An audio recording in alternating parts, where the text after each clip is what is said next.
Hello, a happy Wednesday. You are on the Heart of Success show, and I'm your host, Larissa Vakulina. I go live every Wednesday at 2 p.m. South Australian time. And here on this show, I discuss different topics about success, and not only a limited definition of success, but very wide and deep definition of success in all areas of our life. And today I was thinking about what to discuss with you, and I was just wondering, there's a lot of going on in our lives right now, everywhere around the world, and in our personal life, in our families, communities. And the topic of choice is really interesting one, because we kind of, for many years in the past, we've been so complicit in our way of living. We liked to have stability of some sort, right? And we kind of been really lazy about decisions. We like when people make decisions for us. We kind of want someone to take responsibility to make decisions for us. But this time is over, really. We are facing a completely new timeline right now, and we actually creating that timeline. Hello, Tatiana. Thank you for coming and being here with me. So choice is something that is really struck me for the last few, say, months and weeks, and also for the last 2 years that we've been traveling a very uncertain, unstable time, and we kind of been required and almost forced to make some certain decisions, some uncertain decisions. And these decisions sometimes are being forced upon us, or we've been allured to do a certain decisions. And really, the architecture of the decisions, that's what I wanted to talk to you about today. And what I was looking at, thinking how we personally and collectively make certain decisions. And most of people, through my work with clients and groups and friends, and I realized that a lot of people think that they don't have choice, that they have, you know. Designed life for them by someone, by authority. And this lack of understanding and knowing that we have choice at any given moment is really very important point, that we need to start to realize that regardless of how much we've been taught to trust our authority, the governments, the managements, the societal norms and standards, we always have that choice. Because what we are experiencing right now and what we seeing right now is that governmental, societal, managerial efforts are all actually focus on cutting ourselves, cutting masses, cutting people from the most reliable navigation system that we all have, that innate compass, the divine guidance, the intuition that we all have, and always have been having. And this is given to us by Creator God. And how we, through all of this creation that somebody created for us, we completely forgot these faculties that we have within ourselves. And most of the choices that most people have in their lives based on someone else's choices, right? It's like, okay, We at school and universities, at colleges and all these business schools, we've been taught how to do a quality research, how we can use our ability to use technology to find information, to find comparisons, evaluations, and we kind of know how to do that, how to use these technological advances to our to have that informed decision, right? But at the same time, we now understand and see everywhere that this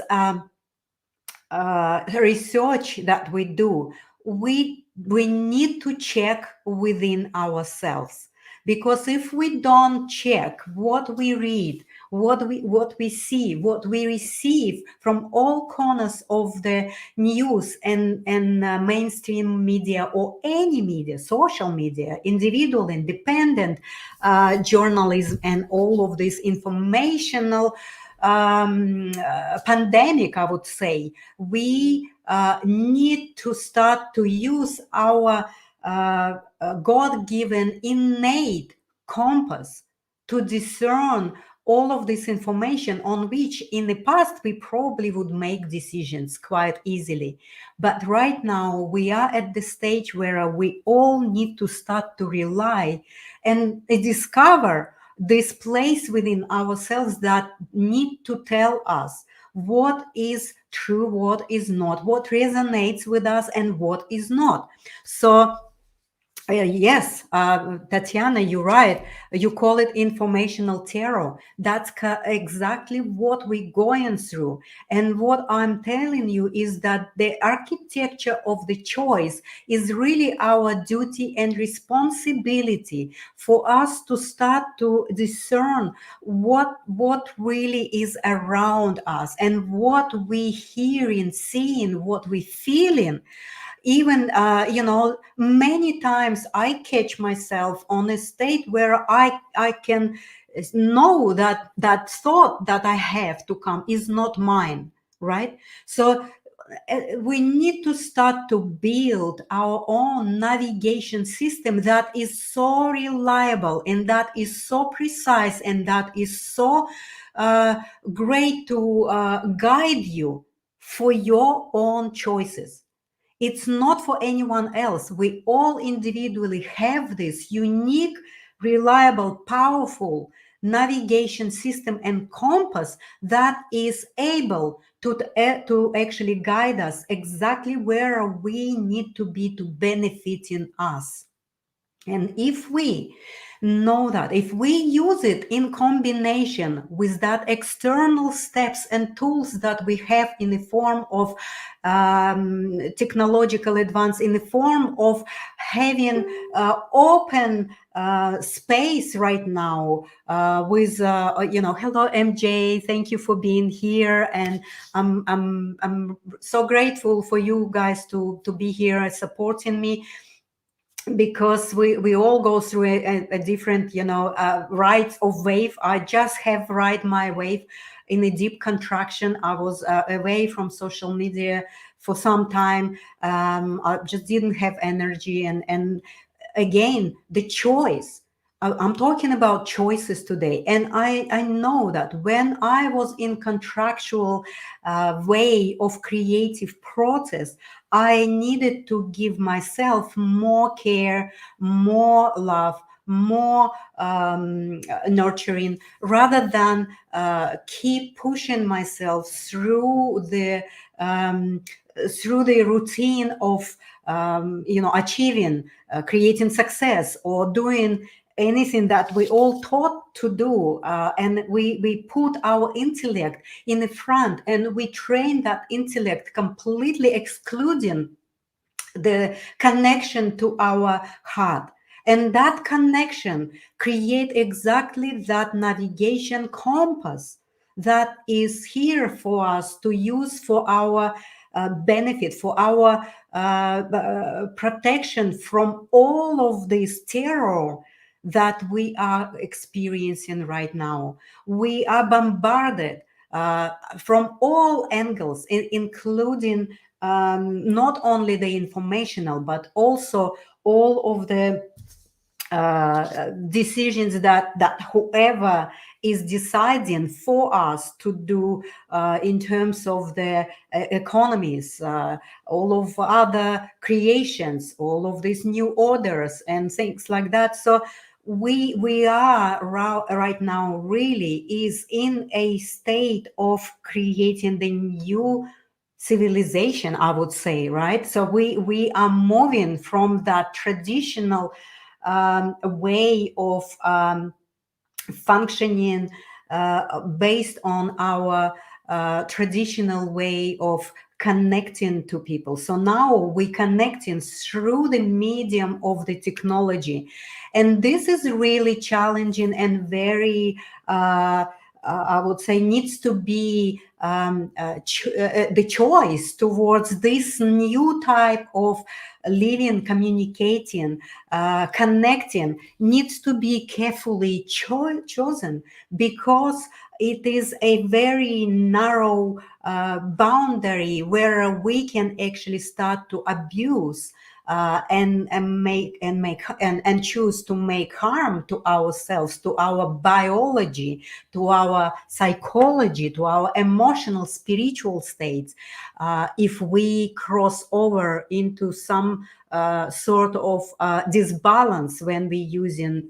technological advances. And I'm not saying technological advances are good and they can benefit us a lot, but again, what I'm saying is that we need to really check up with our inner navigation system, to use the innate compass and resonance of our feelings and intelligence of our feelings. How do we actually use technology, and what choices we make to benefit us in terms of keeping wellness, keeping health, keeping our minds clear and sanitize them? How can we have the informational hygiene, and how we can actually make every day or almost like moment by moment choices?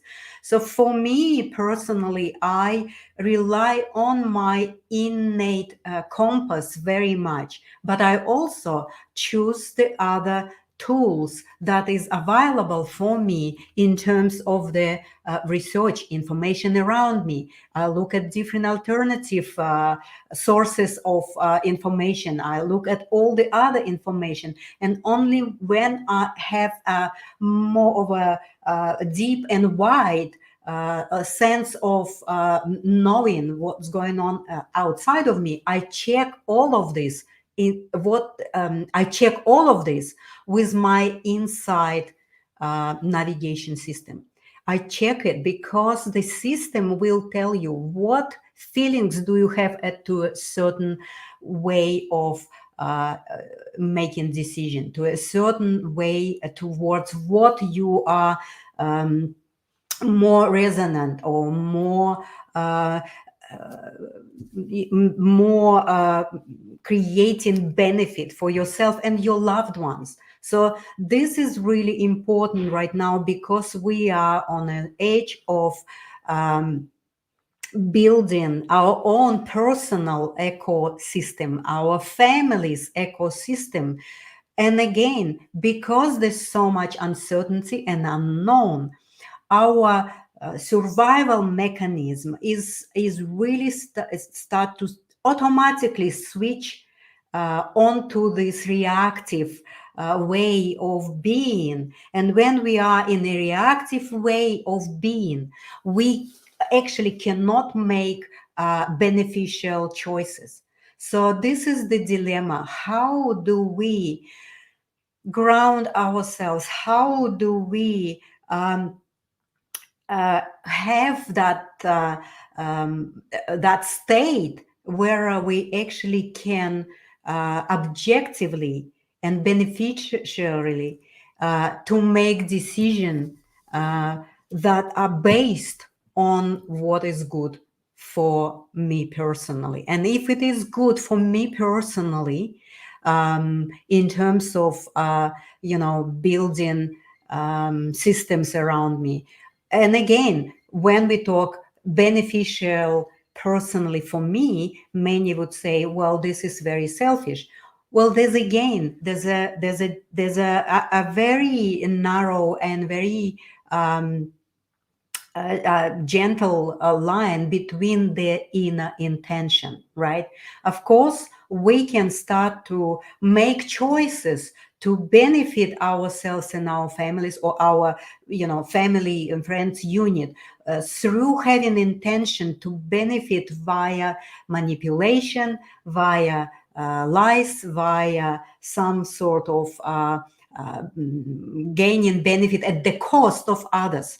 But this is really is a time where we need to ask ourselves a question: is this really sustainable? And this is like this is for a long time. We know it's not. It's gonna to collapse very quickly. If we see in that many structures of collapsing right now, exactly because it is based on negative intention. So we need to start to look at ourselves and cultivate that ability to choose despite of the pull towards benefiting only yourself, to go and move into that positive intention, right? So when you have that positive intention to be staying in honesty to yourself, you stay in honesty automatically to others. When you have that intention to create some values and benefit for the others, you create that automatically for yourself. And a benefit in terms of that building that ecosystem will be organically and effortlessly build it up around you and within you. So we only experience hardship and that effort, great effort of pushing and pulling towards something that we want, when we operate from negative or manipulative intention, right? And a lot of time we don't really even have that deeper awareness of from what place we do it. But now we are at the time where we start to learn these things. We need to have that deeper understanding of our own inner motives and inner intentions of how and from where within ourselves we function and operate. And if we operate within this natural law of positive intention, well, then we would know how to discern choices, because this navigation system will let you know when you out of that positive intent, and your system will tell you, you will feel discomfort of your conscience within yourself. That inner voice will tell you that you will start to doubt, you will start to have these questions about decision that you make.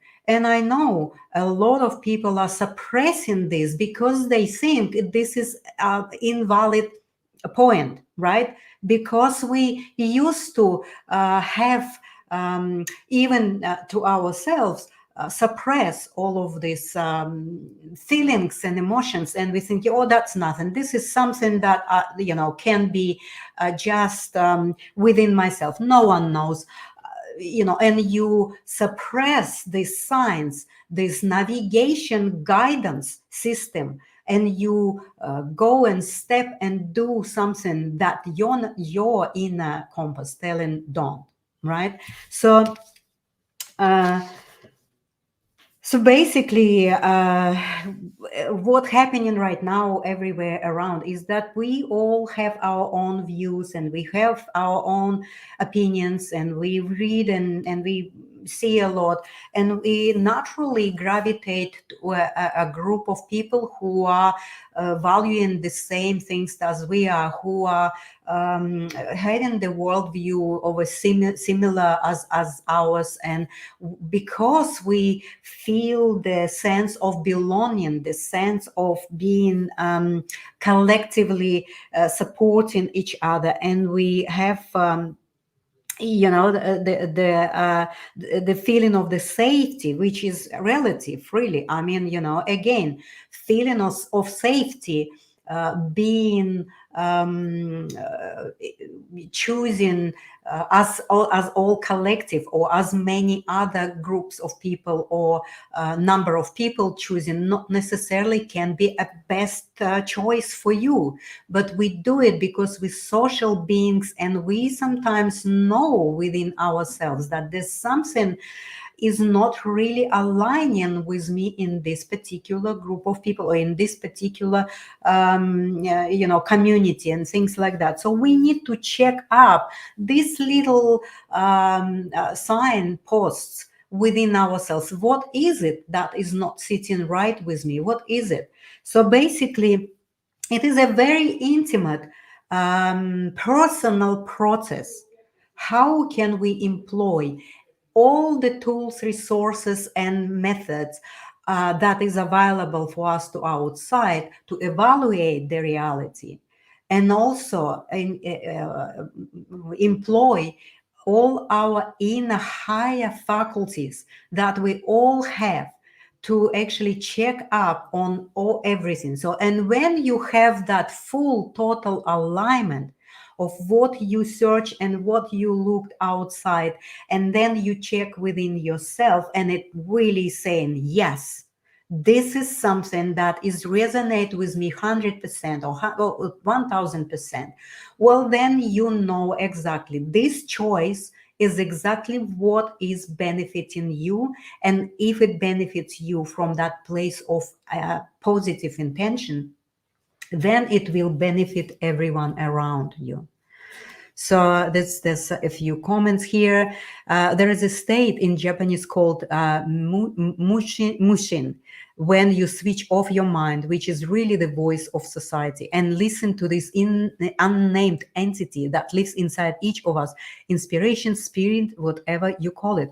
Absolutely. Well, we are so lazy in our society to actually even stop ourselves and become quiet or silent to even listen or understand what is it inside of me and what this voice is actually telling me. So we kind of been never trained, and now the pace of our existence, the hustling life, so fast that there's not space or time for people to even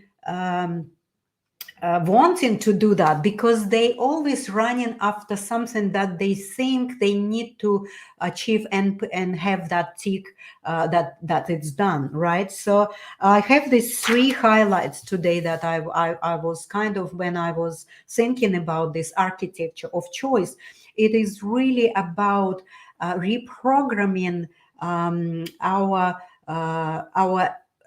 I would say nature back to the traditional roots of the invaluable experiences of being in connection with your family.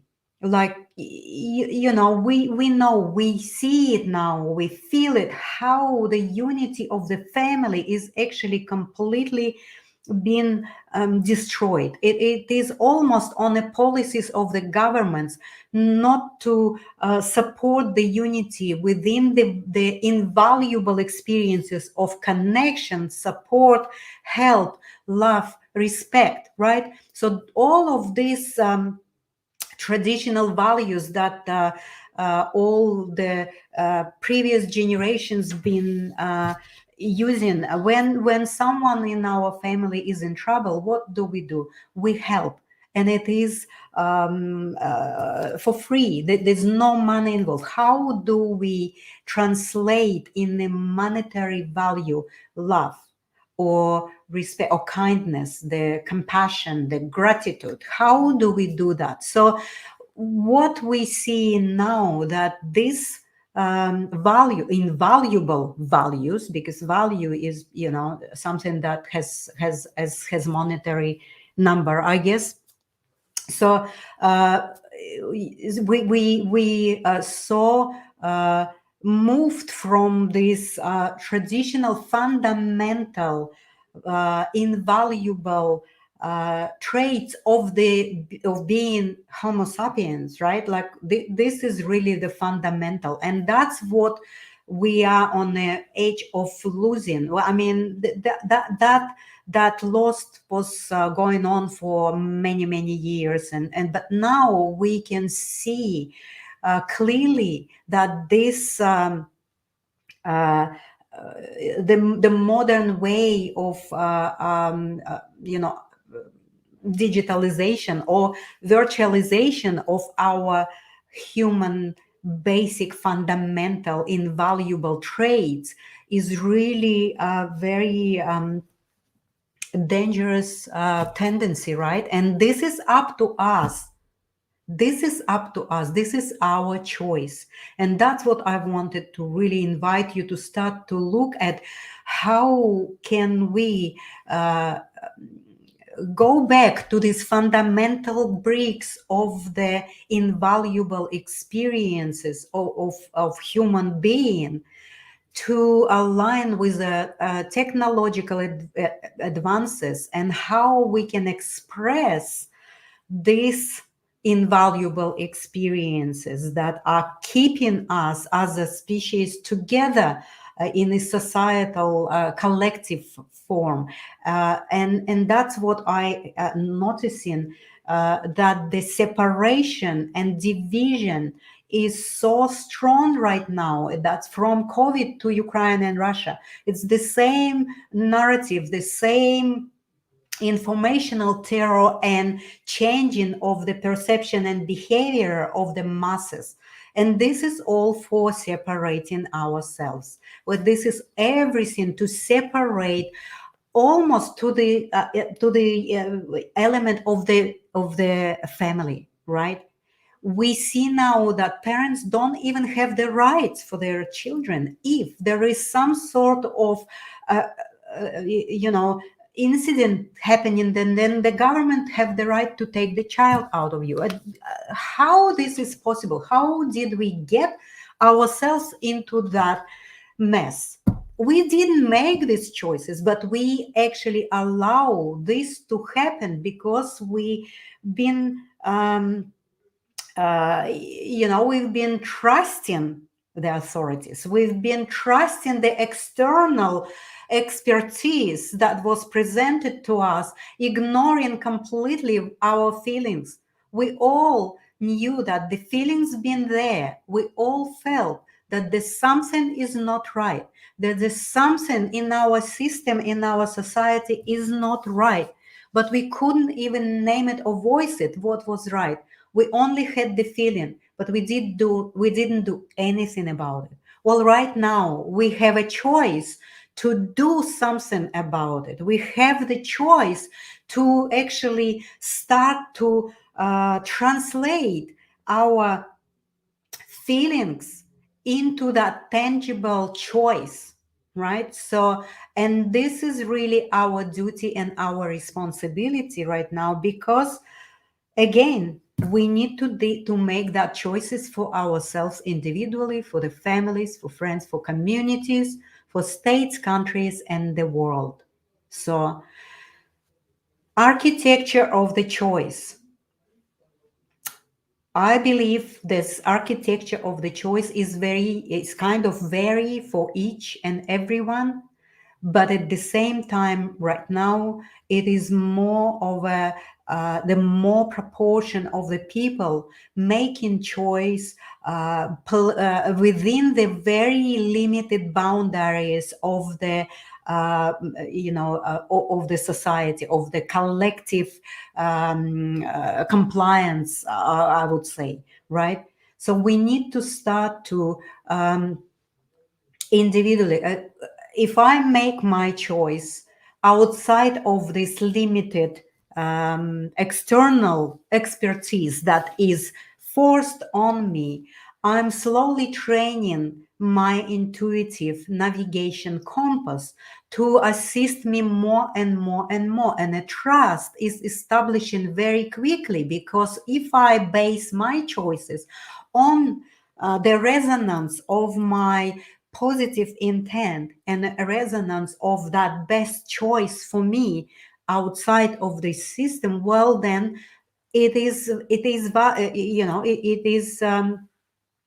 confirming to me that it is best choice for me, right? And if each of us would start to have that combination of the external and internal navigation tools that is given to us for free, we have it all, it's very, very powerful, well, then I believe we can build a completely new world, completely new civilization with technology, using it for our benefit, but not becoming a slave or not becoming a victim of this technological artificial intelligence that seems like very close in front of us, right? So I would like to finish. Oh, there's a lot of let me see comments. Tatiana, yes, family values are being destroyed very intentionally. Absolutely. Now we can see it very, very clearly what's happening in our education system, what's happening within the unity. There's departments of preventative measures about family, about violence in the family. Well, preventative means that nothing yet happened, but they already assuming that it will happen, right? And they can take a child from you. This is crazy. This is all perverted from the reality of natural relationships, and how government and how department can be knowing better to actually resolve the conflict within, let's say, loved ones, the parents and the children. So they have to provide space and resources to just be outside of it, but intentionally teach people, children, adults, parents, how to take responsibility for their emotional state, how to take responsibility for their own feelings and their own actions and thoughts and intentions, right? That's where the government or system played a vital role in destroying all of these traditional connections. And it is because on the name of the money and profit, right? So because when the people in the family unit are disconnected, well, there is no help. There is the only help that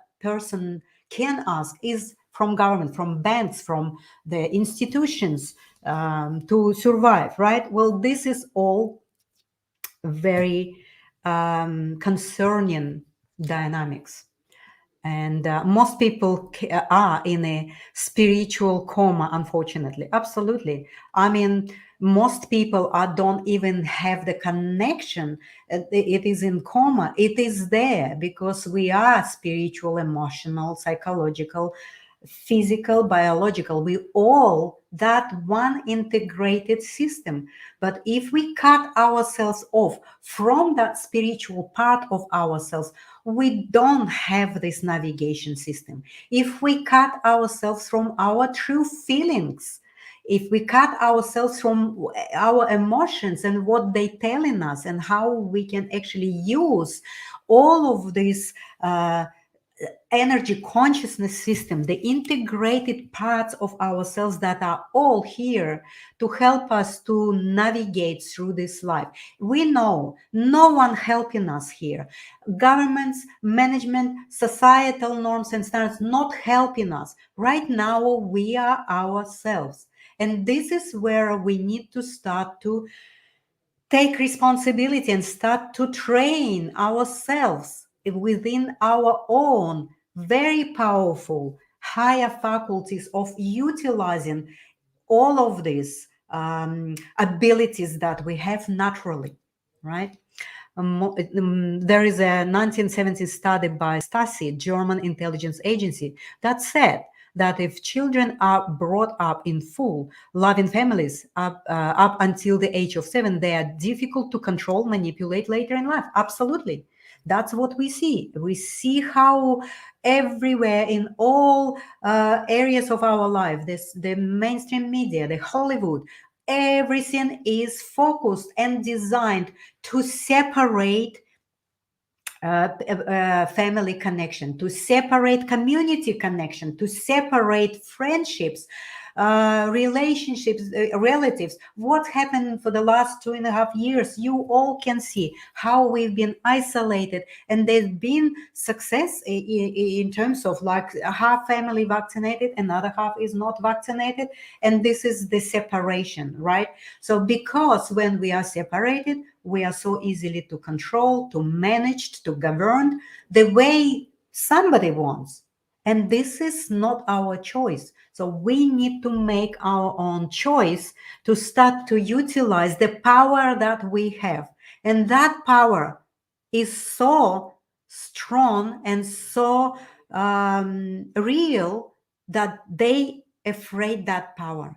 They so in fear of this power, and we need to start to use it. We've been in fear of our own power, so we need to start to really quickly to get ourselves together and educate ourselves, support ourselves in collectively explain to people how powerful they are and how they have this navigation system that can guide them into the much more beneficial, better, healthier, optimal choices for the life supporting world rather than life destructing. Thank you so much, everyone. It's been a pleasure to be with you today here and talk about this very important topic of choice. And architecture of choice is yours. How you build your architecture of the choice is up to you. How you utilize the processes and steps of assisting you to make that optimal choice for the life supporting creative reality rather than the destructive victimized reality. So we all have that choice, and your architecture is going to support you in your choices. Thank you so much, and I'll see you next week on Wednesday at 2 p.m. South Australian time. And I'm grateful for support, and I am coming out of my contractual wave of a creative process, and I'm excited about it. I will be out there again, sharing my experience, my personal choices, and hopefully that they may inspire some of you and just make us all together in this interesting times. Thank you so much, and let's listen to the music.